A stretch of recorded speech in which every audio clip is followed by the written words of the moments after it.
Tignan nyo to mga kapatid. Nandito tayo ngayon sa West Cabituculan. Ito yung kinontent natin nung nakaraan na palaging may nadidisgrasya dahil tumatama sa mga puno ng buko dito sa kaliwa. Tingnan nyo mga kapatid, oh. Oh, ayos ah, tinanggal na. Oh, di ba madami?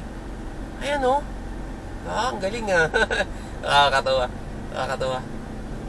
Tinanggal talaga na. Balikan natin.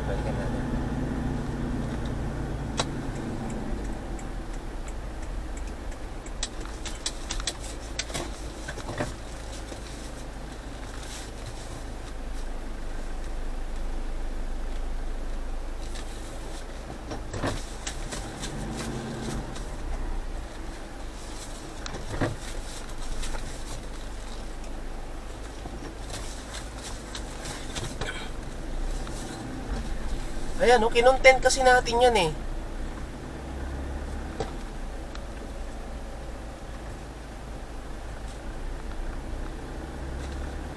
Ito yung may namatay dito nung nakaraan dahil tumama yan sa puno.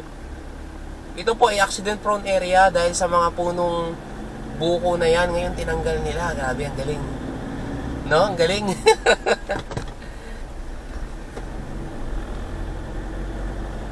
Ewan ko siguro nakarating, not really sure. Siguro nakarating doon sa kinauukulan. Nagtatanggal nila. And hopefully, ganun din ang gagawin nila mga kapatid sa may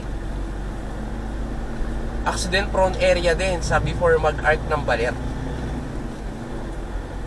Kasi madami na rin pong tumama doon sa puno ng mahogany na medyo hindi nag-iingat sa kakadrive. Ayan. May mga pumapanaw.